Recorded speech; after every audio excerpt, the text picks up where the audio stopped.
మట్టి పిసికి పొలంలో నాట్లు పెట్టుకొని బతకడం మాకు గౌరవప్రదం. కూలినాలు చేసుకుంటామండి. ఒకసారి నేనే ఆటో కొనుక్కొని ఆటో నడపడానికి సిద్ధపడ్డాను.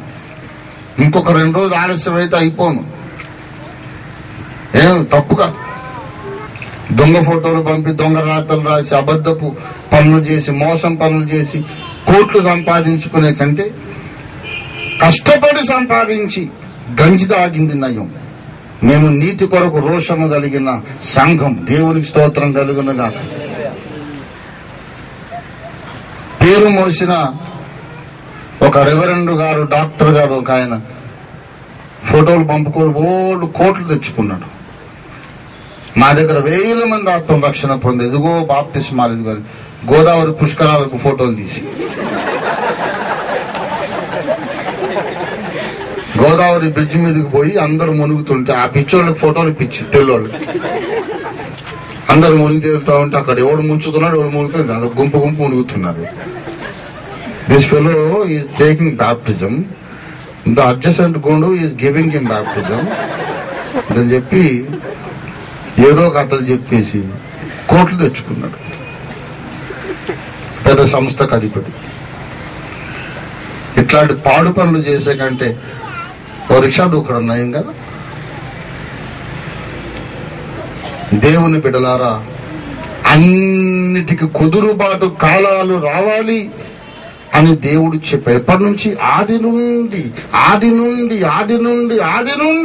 దేవుడు తన పరిశుద్ధ ప్రవక్తల నోట ప్రవచింపజేశాడు.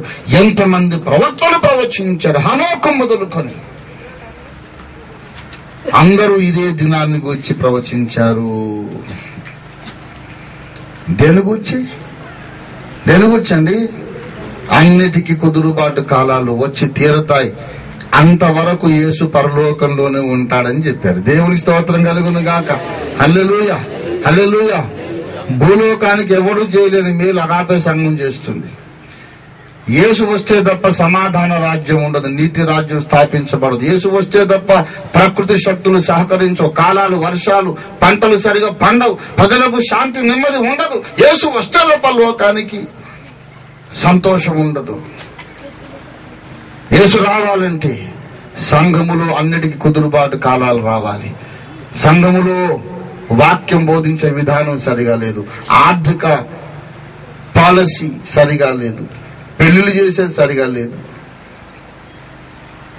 ఆరాధన విధానం సరిగా లేదు, సువార్త చెప్పే విధానం సరిగా లేదు. అన్ని వంకర టింకర, ఎవ్రీథింగ్ ఈజ్ వరాంగ్ అన్నట్టు.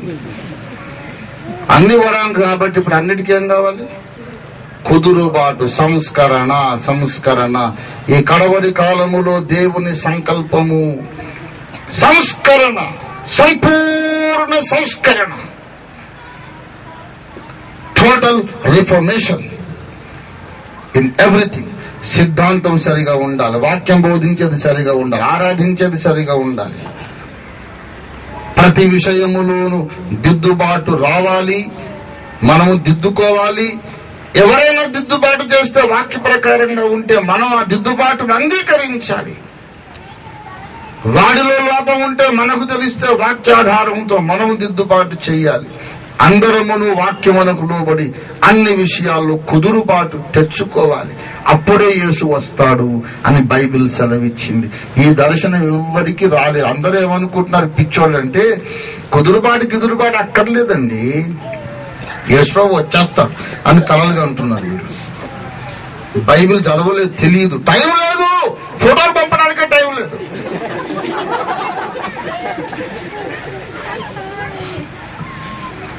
బైబిల్ చదివితేనా? మళ్ళీ నన్ను అంటాడు, నువ్వు బైబిల్ కాలేజీలో చేరితే బాగుండేది, నన్ను జరగొట్టాడు. కుదురుబాటు అక్కర్లేదు బ్రదర్, ప్రభు వచ్చేస్తాం. ఎప్పుడో దొంగవలే. ఎందుకు వస్తా? వీడు దొంగవలే, వీడన్ని పనులు చేసి ప్రభు దొంగవలే రాడు. ఎందుకు వస్తాడు? ఇదిగో పెండ్లి కుమారుడు అని కేకబెట్టి వస్తాడు. దేవునికి స్తోత్రం కలుగునుగా. అర్ధరాత్రి వేళ గొప్ప సందాడాయేను, అదిగో పెండ్లి కుమారుడు వచ్చేనని.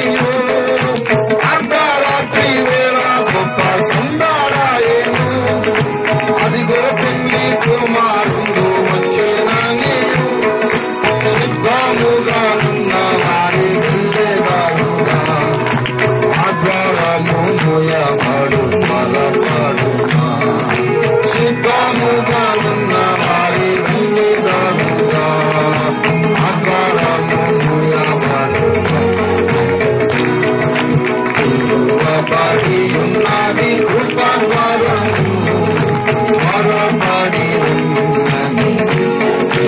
అర్ధరాత్రి వేళ ఏం వినపడ్డది? గొప్ప కేక, గొప్ప కేక. దొంగోడు వచ్చే విధానం అదేనా? ఏ ఊర్లో దొంగోడు వచ్చినప్పుడు ఇదిగో దొంగవాడు అని అందరు లేచి వాడికి పగలు కొడతారు. దొంగోడు చప్పుడు కాకుండా పిల్లిలాగా నక్కి నక్కి నక్కి కూస్తాడు. ఎవరక్కడ అలికిడెవడు అంటే కూడా వాడు పిల్లిని అంటాడు తప్ప మనిషిని అని చెప్తాడు. దొంగోడు ఎప్పుడు నక్కి నక్కి నక్కి నక్కి పిల్లిలాగా నడుస్తాడు. అంతేగాని ఇదిగో అని అండు. ఏసేందుకు దొంగలాగా వస్తాడండి? మనం చేస్తున్నాం దొంగలాంటి పనులండి. నీవు రక్షణ పొందకపోతే ఆ దినము దొంగవలే. అంటే నీవు రక్షింపబడకపోతే తెలీదు, ఆత్మీయ విషయాలు అజాగ్రత్తగా ఉంటే తెలీదు అని చెప్తాడు తప్ప అసలు దొంగలాగా వస్తాడు నీ కాదు. ఇదిగో వచ్చేస్తాడు, ఎప్పుడైనా వచ్చేస్తాడు. ఆ ఫస్ట్ వరల్డ్ వార్ అప్పుడు అలాగే ఇదిగో యుద్ధం వచ్చింది, ప్రభు వచ్చేస్తారు, వచ్చి రాలేదు. ఇంకో 2-3 ఏళ్ళు మన సెకండ్ వార్ వచ్చింది, ఇదిగో వచ్చేస్తారు అని రాలేదు. ఆ తర్వాత ఏ చిన్న యుద్ధమైనా, భూకంపమైనా, వరద వచ్చినా, ఏదొచ్చినా, తెగులు వచ్చి ఇదిగో ఏసు వచ్చేస్తారు. వాళ్ళకే నమ్మకం మీద అసలు రాడట్టుంది కదా. అట్లా రాడు బాబు, నువ్వు చెప్పుకున్నాను ఇదిగో వస్తాడు, రాడు. అన్నిటికీ కుదురుబాటు కాలములు వచ్చును, అంతవరకు యేసు పరలోకవాసిగా. బైబిల్ సరిగ్గా చదువుకోవాలి. బైబిల్లో ఉన్న వచనాలన్నీ ఏది ఎక్కడ అన్వయించాలో కూడా అందరికీ చెప్పవలసిన బాధ్యత అగాపే సంఘం మీదనే ఉంది. మనల్ని ఎవడన్నా విమర్శించాలి అనుకుంటే కూడా విమర్శించడం ఎలాగో ఆ విధానం వాడికి నేర్పించాల్సిన బాధ్యతలు మన దగ్గరే ఉంది. విమర్శించడం ఎట్లు అనేది మన దగ్గరే నేర్చుకోవాల్సిన కర్మ వాడికి పట్టింది. వాడు ఎవడన్నా తిట్టాడు అనుకోండి, తిడుతుంటే కూడా అట్లా కాదు భయ్, ఆ తిట్టుకు అర్థం అది కాదు ఇది అని మళ్ళీ నేనే చెప్పాను, అట్లనా తెలియక తిట్టడం అని వాడి వెర్రు వేసుకొని పోవాల్సి వస్తుంది.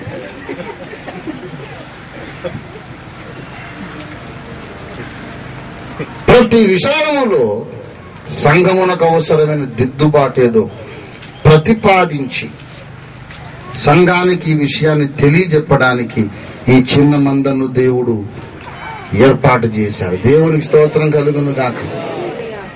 ఎవరికి ఇష్టమైనా లేకపోయినా, ఇష్టం కాకపోయినా చచ్చినట్టు క్రైస్తవుడన్న ప్రతి ఒక్కడు ఒకనాటికి అగాపే సంఘ బోధలోనికి రానైనా రావాలి, లేకపోతే రెండవ రాకడలో విడువబడి అబద్ధ క్రీస్తు సంఘములో మహాబబులోని వేశ్యలో చేరిపోనైనా పోవాలి.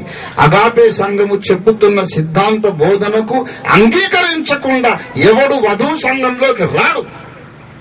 ఎవరైనా వధువు సంఘంలోకి రావాలంటే ఏ బోధ నమ్మాలో ఆ బోధను ప్రపంచంలో ఎత్తిపట్టే స్తంభముగా దేవుడు మన సంఘమును కట్టాడు, నిలబెట్టుకున్నాడు. అందుకే వాడుకుంటున్నాడు. We are here as torch bearers for truth. సత్యానికి స్తంభము అని బైబిల్లో రాయబడ్డ 1 తిమోతి 3:15లోని సంఘమే agape Sampoorna Suvartha Sangham. We're here with a special purpose. ఇంత అగ్గి ఎందుకు పుట్టిందంటే 1980లో ఒక సింపుల్ రేడియో మెకానిక్ దగ్గరికి బొగ్గుమంటూ వాక్యం వచ్చి పడ్డది. ఆ వాక్యాగ్ని ఇంత పని చేసింది. దేవుని స్తోత్రం కలుగును గాక. బాప్తిస్మం ఇచ్చే విధానము, ఆరాధించే విధానము, ప్రభురాత్రి భోజనము, రెండవ రాకడ బోధ, దేవుణ్ణి గురించి ఏమనుకోవాలి, సైతాన్ని గురించి ఏమనుకోవాలి, రెండవ రాకడికి ఎట్లా సిద్ధపడాలి, పరిశుద్ధ జీవితం అంటే అర్థం ఏంటి, అబ్సల్యూట్ హోలీనెస్ అంటే అర్థం ఏంటి, క్రైస్తవ పరిశుద్ధత అంటే అర్థం ఏంటి, ఏ క్రైటీరియాను బట్టి ఎత్తబడతాం, ఏ క్రైటీరియాను బట్టి వధువు సంఘంలోకి వస్తాం,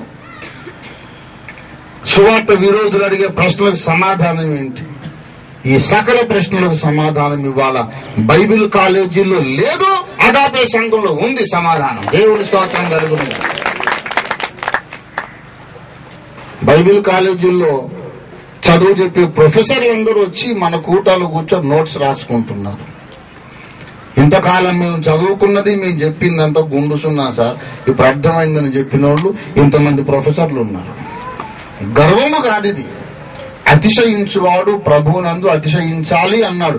అతిశయపడ్డం నాకు తగదు కానీ అతిశయపడవలసి వచ్చింది. ఆనాడు పౌలుకు ఒక పరిస్థితి వచ్చింది. అతిశయపడకపోతే తప్పు అవుతుందేమో. నాకు కలిగిన ప్రత్యక్షతలు బహు విశేషంగా ఉన్నాయి. ఇంత విశేషమైన ప్రత్యక్షత వచ్చాక కొంచెమన్నా అతిశయించకపోతే దేవుని ముందు దోష అవుతానేమో. ఇంత విశేషమైన ప్రత్యక్షతలు వచ్చినాయి గనుక అతిశయపడవలసి వచ్చింది. మొదటి శతాబ్దంలో అతిశయపడి తీరాల్సి వచ్చింది పౌలుకు. 2010వ సంవత్సరంలో అగాపే సంఘము కూడా అతిశయపడవలసి వచ్చింది. Because no other church has such a vision, such a vivid understanding and concept of what God is doing, what should be done in the name of God. దేవుడు ఏం చేస్తున్నాడు, ఏం చెయ్యాలి, సేవ అంటే ఏమిటి అనే విషయంలో clear cut, crystal clear picture కలిగిన సంఘం మన ఒక్క సంఘం మాత్రమే.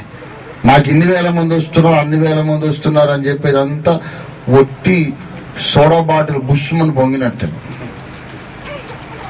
అది గ్యాస్ ఎన్ని వేల మంది ఉన్నారని లెక్క కాదు బాబు.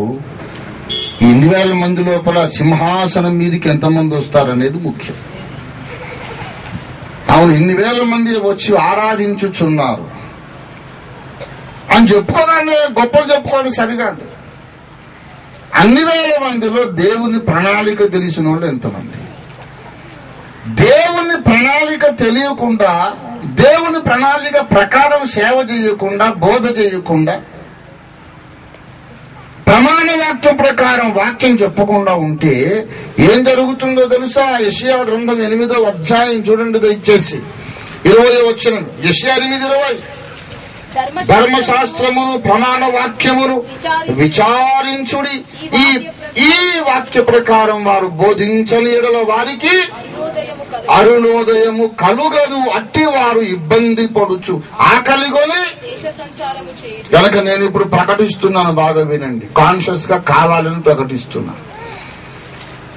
దేవుని సంకల్పం ఎరగకుండా, దేవుని వాక్యంలోని స్టాండర్డ్స్ తెలియకుండా, ప్రమాణ వాక్యం తెలియకుండా నాకు ఇన్ని వేల మంది వచ్చి ఆరాధించారని డబ్బా పట్టుకుంటే ఈ వేసవి వచ్చినప్పుడు మీ దుఃఖ దినములు ప్రారంభమగును.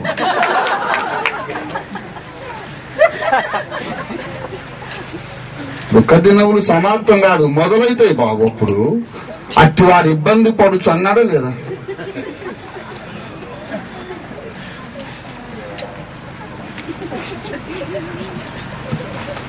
వేల మంది రావడం కాదు ముఖ్యం, రెండవ రాకడ వస్తే మీ సంఘస్థులు రెడీగా ఉన్నారా? వేల మంది వచ్చారు, మీ ఇంటికి యెహోవా సాక్షి వస్తే మీ వాళ్ళు ఏం సమాధానం చెప్తారు? వేల మంది వచ్చారు, సెవెంత్ అడ్వెంటిస్ట్ వస్తే మీ వాళ్ళు ఏం సమాధానం చెప్తారు?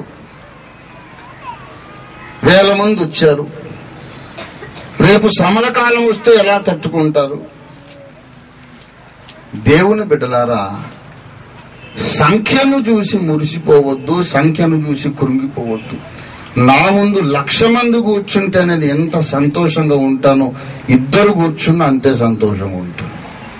I don't care about numbers at all. Numbers కాదు, నా నోట్లో వాక్యం అనే అగ్ని ఉండాలి, అది ముఖ్యం. దేవునికి స్తోత్రం కలుగును. యేసయ్య లోక రక్షకుడు, విశ్వానికే బోధకుడు. ఆయన నడిపిన సంఘంలోనే 12 మంది కంటే ఎక్కువ గతి లేదు. అందులో ఒకడు ఊడిపోయి 11 అయ్యారు. సంఖ్య కాదు కావలసింది. పరిశుద్ధాత్మను పంపించినప్పుడు రిసీవ్ చేసుకోవడానికి 5 రొట్టెలు తిన్న 5,000 మంది కంటే ఎక్కువ మంది ఎట్టుపోయారు. 7 రొట్టెలు 4,000 మంది తిన్నారు, వాళ్ళు ఎట్టుపోయారు. పరిశుద్ధాత్మను పొందడానికి కేవలం ఇక్కడున్నంత మంది కూడా లేరు, 120 మంది ఉన్నారు. సంఖ్య తక్కువైతే యేసయ్య సంఘం యొక్క విలువ తక్కువైపోయిందా? వేల మంది కాదు బాబు, వేల మంది పోయిన వాళ్ళని పట్టుకొని ఒకరిని అడగండి, నువ్వు ఎందుకు ఇక్కడ పోతున్నావు అంటే, వాళ్ళందరూ ఎందుకు పోతున్నారో చూద్దామని పోతున్నారు. వీడు ఎందుకు పోతున్నారని వాడు పోతాడు. అక్కడికి వచ్చి అందరు వచ్చి కూర్చొని ఓహో ఇక్కడ ఏం లేదన్నమాట అనుకొని పోతుంటారు అన్నమాట.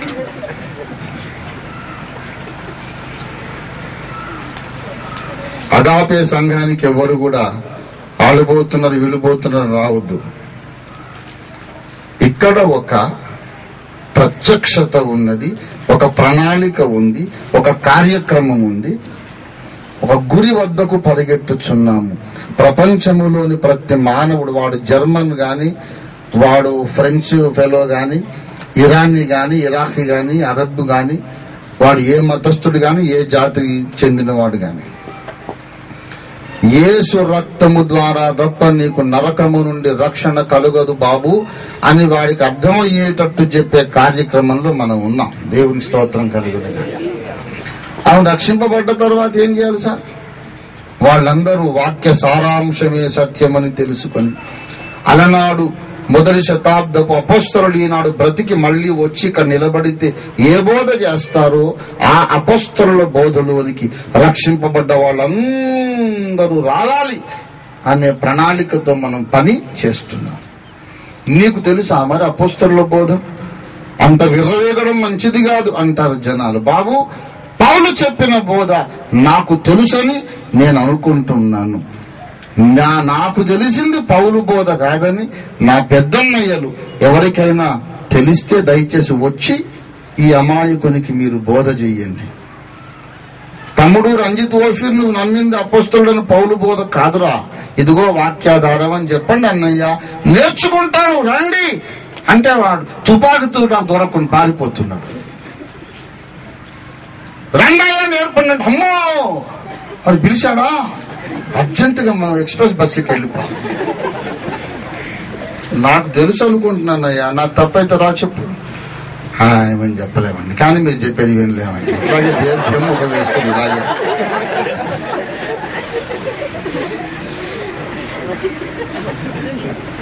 నువ్వు చెప్పేది వినవు, నీకు చెప్పేది మాకు చేత కాదు, నువ్వు చెప్పేది వినే చేత కాదు, వినలేము, చెప్పలేము.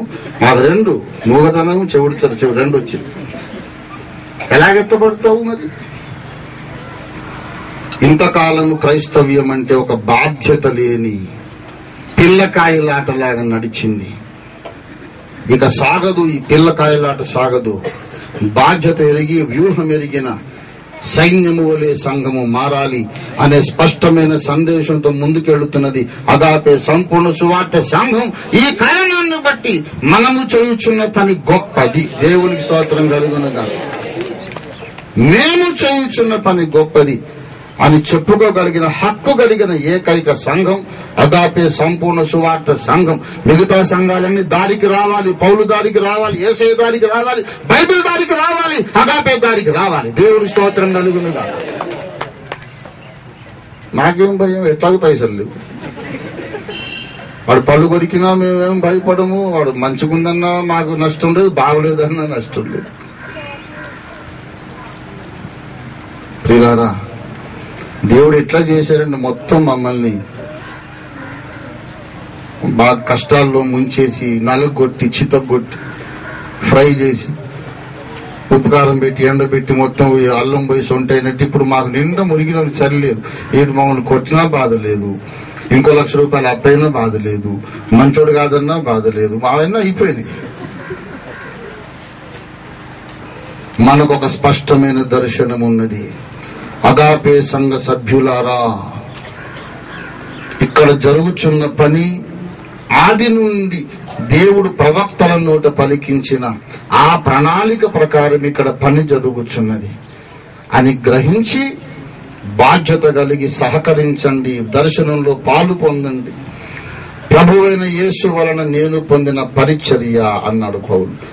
ప్రభువైన యేసు వలన ఈ కడవరి తరంలో మనము పొందిన పరిచర్య అన్నిటికీ కుదురుబాటు రావాలని ప్రయత్నించడం, ప్రయాసపడడం, మనవంతు కృషి చేయడం, దాని కొరకు ప్రార్థన చేయడం, ఇది మన పరిచర్య.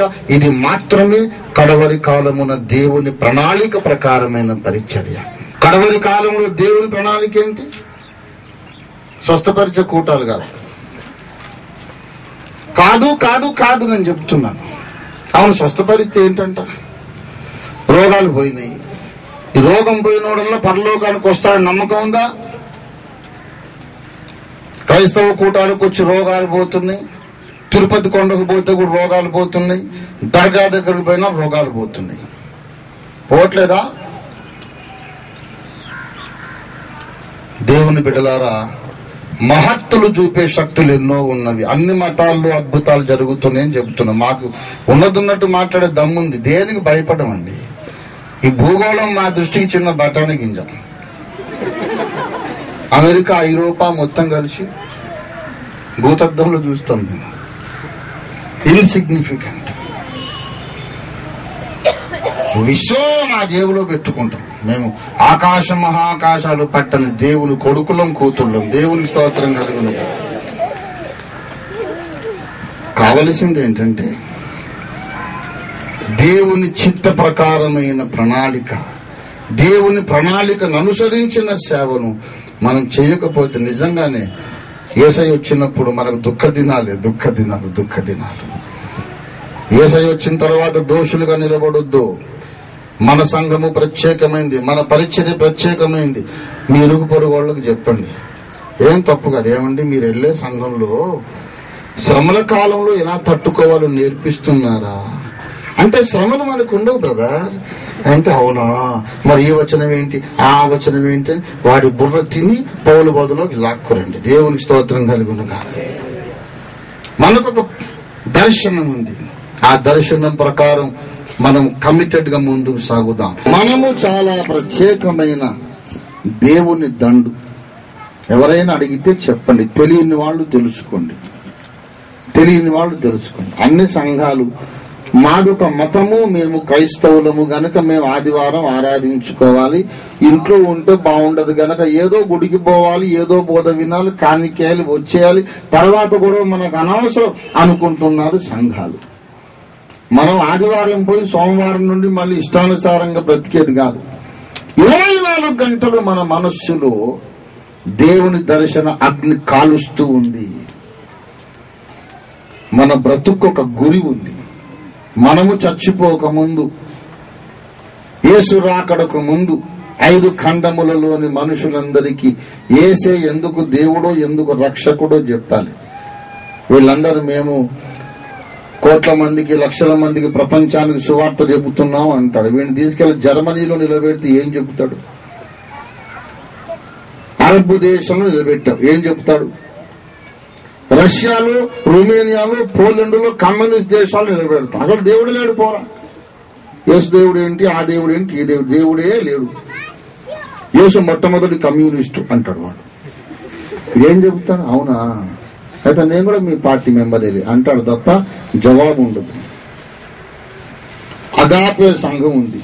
దీన్ని పట్టుకుపోయి ఆఫ్రికాలో ఎత్తేసిన, రష్యాలో ఎత్తేసిన, అమెరికాలో ఎత్తేసిన మన సంఘము నక్షత్రంలాగా ప్రకాశించి సువార్త స్పష్టంగా చెప్పగలుగుతుంది. దేవునికి స్తోత్రం కలుగునుగా. We are God's answer for all the prayers of all the prayerful people of 2000 years of church age. 2000 సంవత్సరాల సంఘ చరిత్రలో ఎంతమంది కన్నీళ్ల ప్రార్థనలు చేశారో ఆ ప్రార్థనలన్నిటికీ సమాధానంగా దేవుడు ఈ సంఘాన్ని గుర్తించాడు. ముందు నేను ఒక్కరిని ఆరాధించుకున్నప్పుడు 4 నాతో ఆరాధించుకున్నారు. తర్వాత 40 మంది అయ్యారు, 100 మంది అయ్యారు, 500 మంది అయ్యారు. తర్వాత 550 సంఘాలైనాయి. నెలకు కొత్త సంఘం పుట్టుకొస్తానే ఉంది. ఇవాళ ఓఫిరన్న బోధ మేము పెంచబడుతున్నామనే వాళ్ళు, బోర్డు పెట్టినోళ్ళు, పెట్టినోళ్ళు మొత్తం కలుపుకుంటే 1000 సంఘాల కంటే ఎక్కువ ఉన్నాయి. దేవుని బిడ్డలారా, 1000 అనేది నాకు చాలా చిన్న సంఖ్య. ఆఫ్టర్ ఆల్ 1000 అబ్బే 1,00,000 సంఘాలు కావాలి. దేవునికి స్తోత్రం కలుగును కాదు. అవుతాయని నమ్ముతున్నా. దేవునికి స్తోత్రం కలుగును కాదు. కొత్త సంఘం పెట్టేది మనకు చాలా ఈజీ. వేరే సంఘాలు, వేరే సంస్థలు కొత్త సంఘం పెడితే అక్కడ పాస్టర్ పెట్టాలి, జీతం ఇవ్వాలి. మరి ఎట్లాగా? ప్రాబ్లం. మనము జీతం ఇవ్వం. కొత్త సంఘాలు పెడితే వాళ్ళు కానుకలు పోగు చేసి దశమ భాగాల మీద కాపరి బ్రతికి దశమ భాగం కుకట్పల్లికి పంపిస్తాడు. దేవుని స్తోత్రం కలుగునుగా. ఇది original apostolic church. Indian Pentecostal church మా తల్లి సంఘం. అన్ని సంఘాల్లో నుండి నేర్చుకున్నాను. మెథడిస్ట్ సంఘంలో కొంతకాలం మెంబర్, బ్యాప్టిస్ట్ సంఘానికి కొంతకాలం వెళ్ళాను. సకల సంఘములు నాకు గురువులే, కానీ ప్రామాణికము మాత్రం పౌలు రాసిన లేఖనాలు. దేవునికి స్తోత్రం కలుగును గాక. హల్లెలూయా. మనము చేయుచున్న పని చాలా ప్రాముఖ్యమైనది. మనం చాలా గొప్ప పని చేస్తున్నాం. దీని విషయం మీరు ఏకాంతంగా ప్రార్థించండి, కుటుంబంగా ప్రార్థించండి, సంఘముగా ప్రార్థించండి, ప్రార్థన బృందాలుగా ఏర్పడి ప్రార్థించండి. దీని కొరకు మనము మిగిలిన జీవితం అంతా అంకితం చేద్దాం. దేవుడు మనకు సహాయం చేయనుగాక. ప్రార్థన చేసుకుందాం. అందరూ తలలు వంచండి, ప్రార్థన చేసుకుందాం. ప్రేమ కలిగిన మా మహాపరిశుద్ధ తండ్రి, ఎన్నిక లేని వారం అల్పులము, దీనులము,